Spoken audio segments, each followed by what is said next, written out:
Welcome back, guys. Today I am taking a look at Chakra, the new Chakra. Now, I'm not familiar with this Chakra.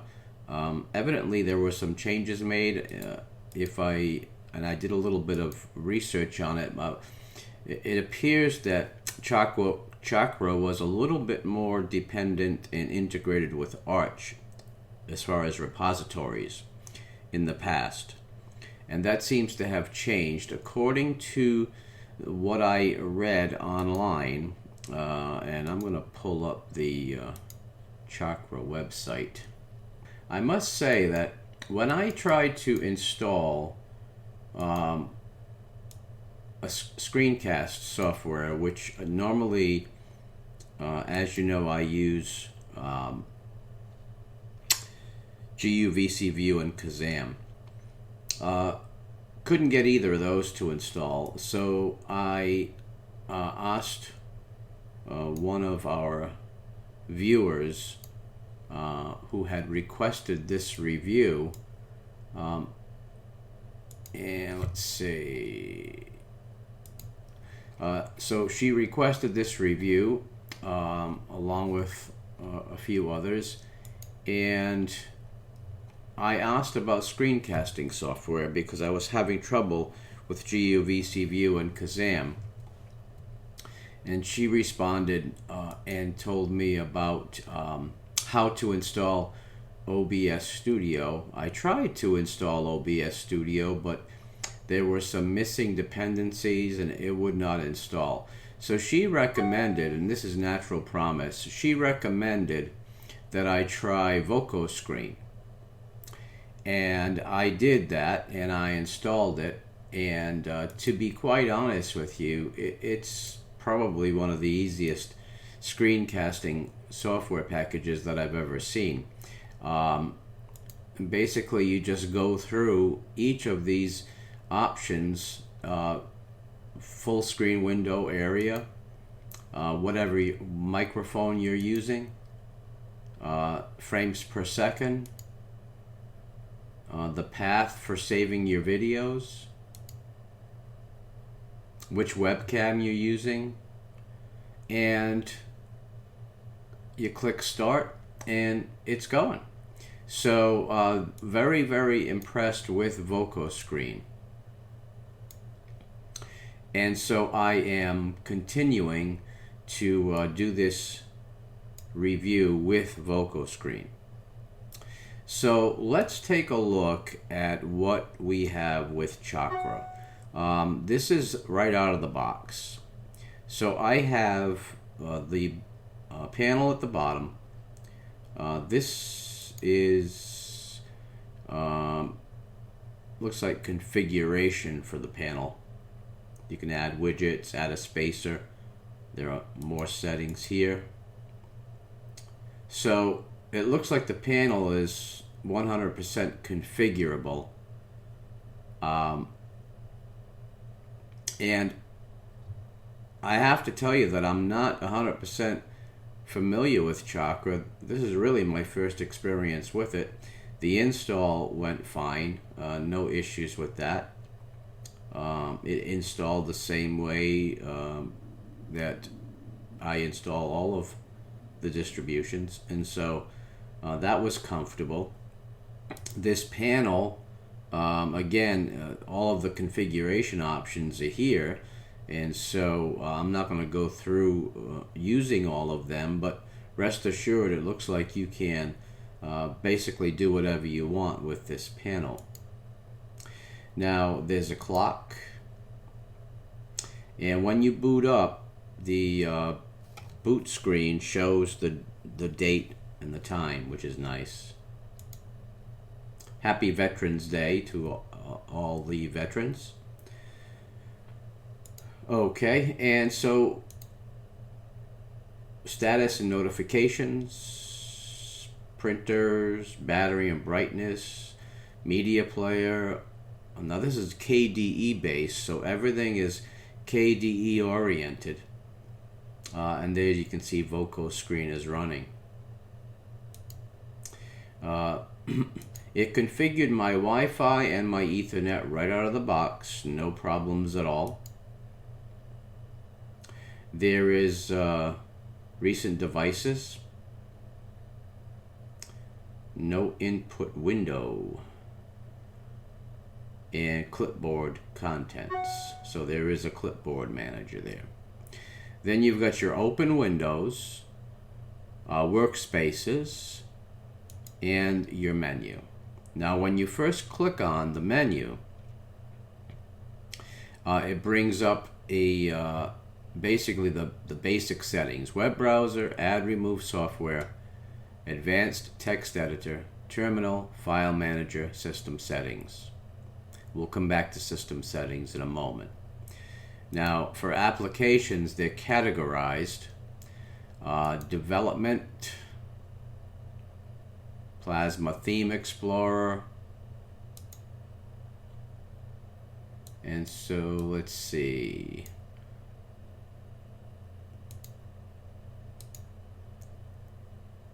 And there's a lot to take a look at here, so just be aware that if you do download it and install it like I did, there is a steep learning curve because it is quite different than your typical Arch, Ubuntu, Debian distribution. Visually, it is quite different. And so if you enjoy learning something new and tweaking and exploring, this is right up your alley. You'll have a lot of time to do that because it looks like the learning curve would be considerable. But I have to say, it's well put together. It's pretty intuitive. Everything is labeled. When you click on applications, that's what comes up. Graphics, we've got a large variety of software. Photo management program, photo viewer and editor, screen capture, panorama, image viewer, exposure blending, a document viewer, digital painting. For internet, cloud storage, contact theme editor, download manager, feed reader, IRC client, Kmail for your mail, mail header theme editor, mirror check, network folder wizard. Let's see, web browser is Cupzilla.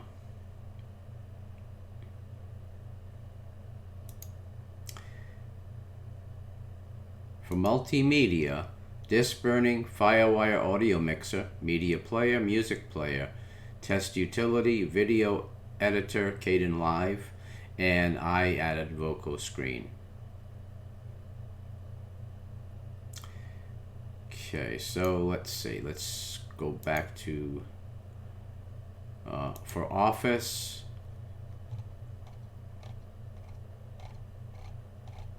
Wow, it's there.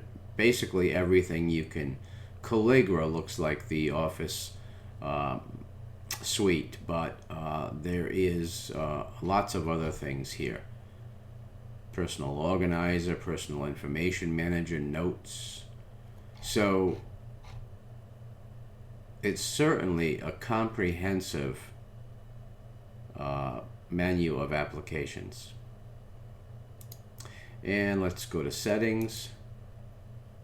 System settings we're going to come back to. Input method configuration.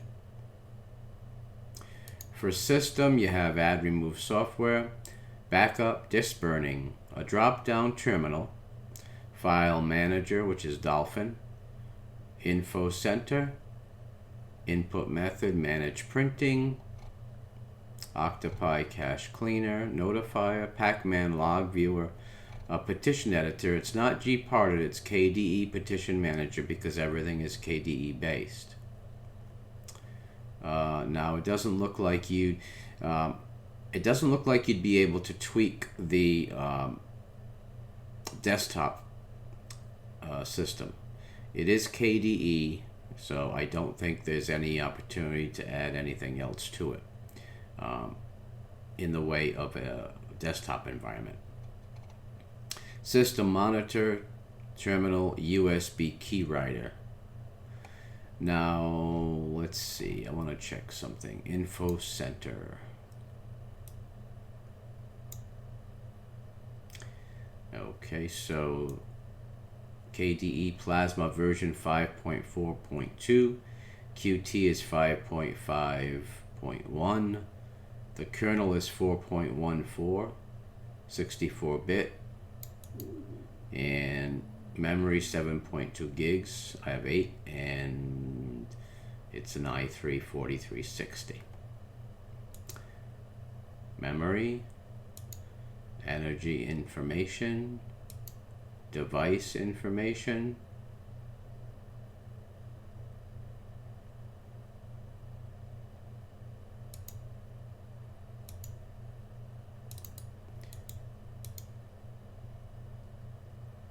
let's see, well, device information, there it is. Device information, network information, and graphical information. So that is the system information. Let's go back to the menu.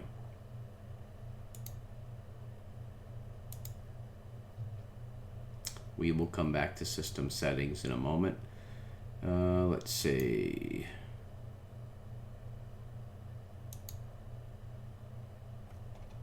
Find files and folders, and there's a help. There is a utility. Text editor, archiving tool, clipboard tool, input method, Kmail import wizard, pop-up notes, scientific calculator, and the USB key writer. For computer, it's basically, these are the places. You've got your settings and run command, then home, network, root, trash. Removable storage, I have a USB with Chakra loaded on it. This is loaded onto my hard drive, but that's the USB I used to install. And then 2 other hard drives that I have.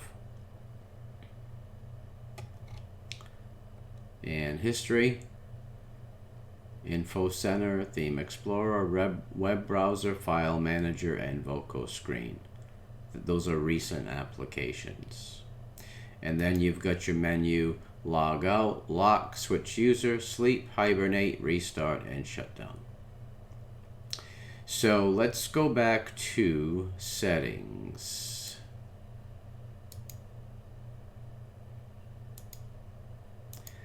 System settings. And let's see what we have here. Okay. So in appearance, we have workspace theme. Right now it contains 4 themes. You can set your colors, your fonts, your icons, and your application style. Now I'm going to leave everything exactly the way it is, and I will explore a little bit as I'm going to leave it on my system, and I'm going to explore and find out a little bit more about it. Desktop behavior.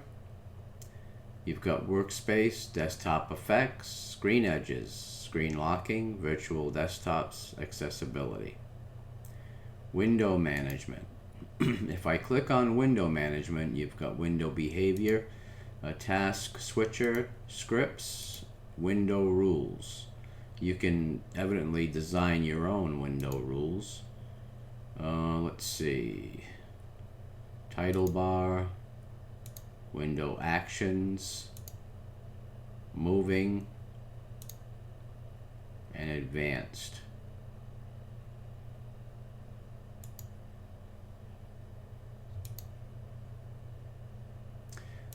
Workspace, desktop effects, zoom, and as far as that was accessibility. Now as far as appearance, fade, maximize, So you've got, looks like you've got complete control over the behavior of your windows. Screen edges, screen locking, virtual desktops. Startup and shutdown. Auto stop programs, you can add programs to it. Background services, desktop session, and the login screen you can configure.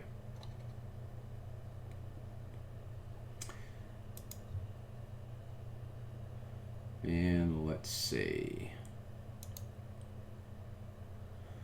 Okay, so look and feel. You have Breeze, Heritage, Oxygen.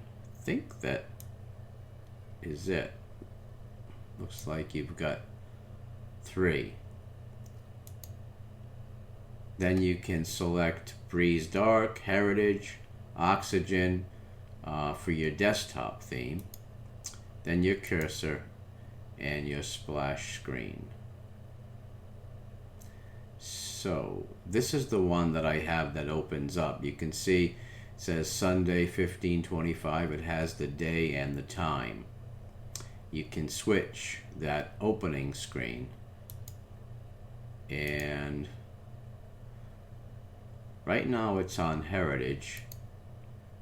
If I go to Breeze Dark, you can see how that affected the look of the panel.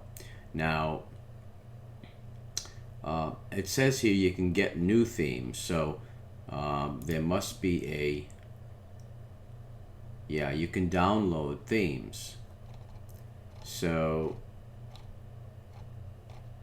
that's actually quite nice.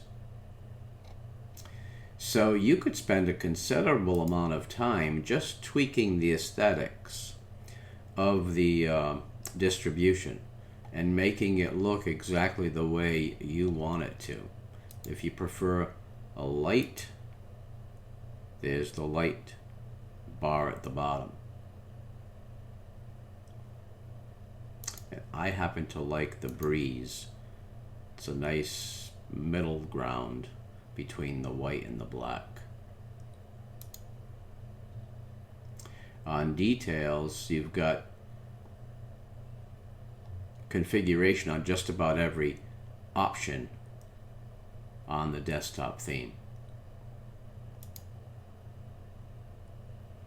And for look and feel, this is the Heritage, and I'm going to switch to the Oxygen. Let's see what that looks like.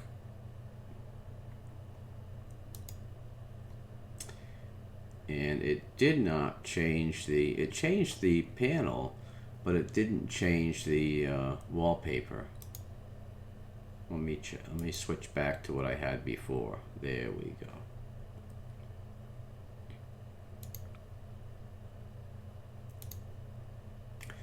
Okay, so if I take Breeze Dark,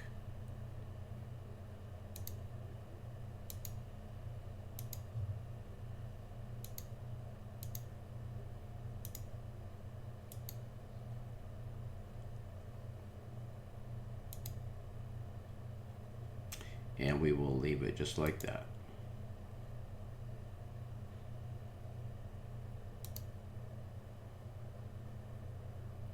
Now you've also got color schemes. As you can see, there are all kinds of options. Background text, window text. This is extremely in-depth. You can, it appears you can control every minute aspect of your desktop and the appearance of the distribution.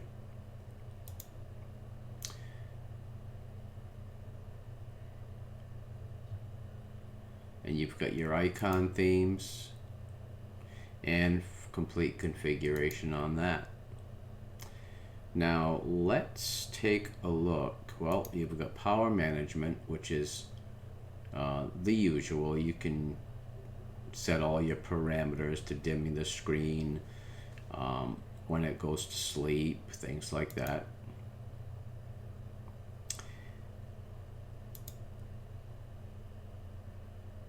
Print service is unavailable. Bad file descriptor.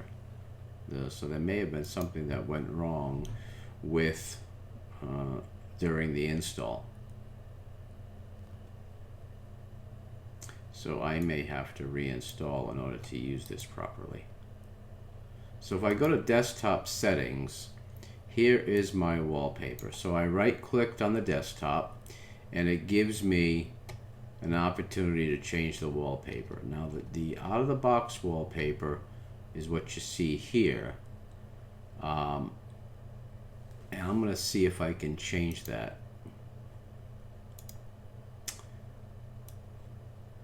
That one's really nice, so I'm going to leave that. You can also have plain color and an image, I guess your own images. So I'm going to leave it on image. And positioning, they are scaled, scale and crop, scale, keep proportion, centered, or tiled. I believe it was on scaled, so I'm going to leave it there. There's an option to get new wallpapers, so you can download new wallpapers.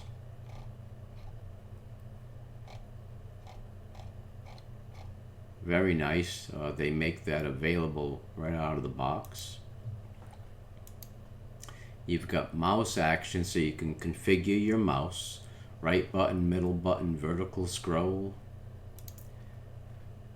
And tweaks. Show the desktop toolbox. Press and hold widgets to move them and reveal their handles. So that makes moving the widgets much easier.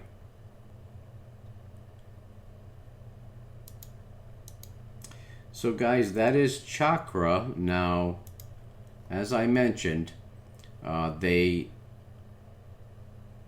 are moving away from the Arch repositories. They do not recommend that you add the Arch repositories to the Chakra repositories. If you click on CCR, that is the Chakra community repo. And so it explains what you need to do in order to be able to use it properly. And it requires a little bit of examination, because if you're used to using Arch, this is a little bit different. And so you use the CCR command, and it appears you can pull in any package that they have added to the repo.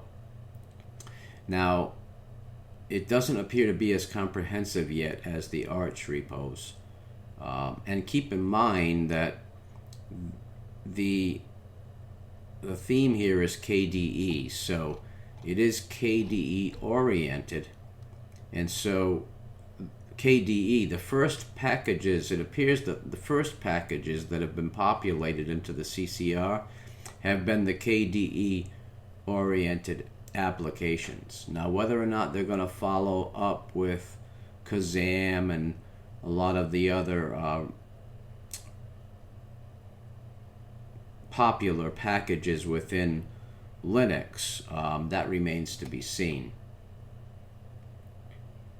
Now, if you do install this, I do recommend that you take a look through the wiki. It is comprehensive, and they explain a lot of the differences now between Chakra and Arch.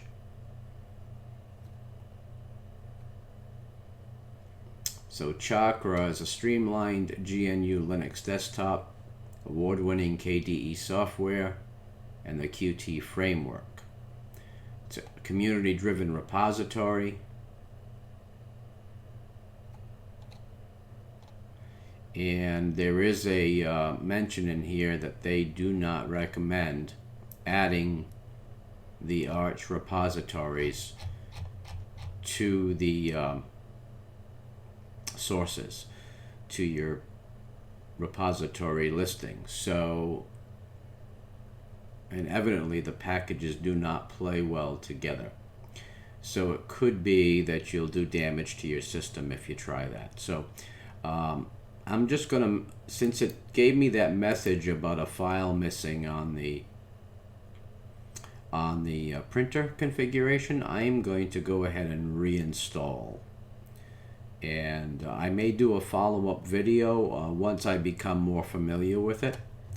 But my opinion is that if you're moving to Chakra from Ubuntu, Debian, or Arch, there is a considerable learning curve. I think if you are a KDE user in any of the Linux families, like Debian, if you use KDE, you may be more familiar with it than I am. I am not a KDE user, and I have stayed away from KDE up to this point, because KDE usually is it comes with a lot of software that I don't really use, and so I don't want to sift through. So I've stayed away from KDE because I prefer the look of Mate, XFCE, and LXDE. So that's the desktop environments that I gravitate to, and so I've stayed away from KDE. So if you are used to KDE, your learning curve will be much less than mine. And so, but either way, it looks like they've put an awful lot of work into this. I think their philosophy will lend itself to a very stable distribution, because they don't want the system, their system, contaminated with a lot of outside packages. They want to maintain control and thereby maintain stability. It's a similar philosophy to Apple. Apple keeps a close lock on its software and hardware. And the reason is they don't want contamination, and they want to make sure that they can have control over the stability of the system. So I think the philosophy is a good one. Whether or not it's for you is up to you to decide.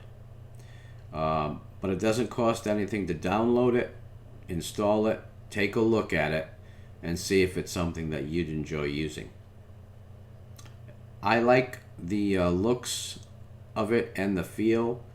I'm gonna get my hands dirty and do a little digging and see what I can find out. And as I say, I may do a follow-up video once I learn the ins and outs of the system a little better. So guys, that is the new Chakra.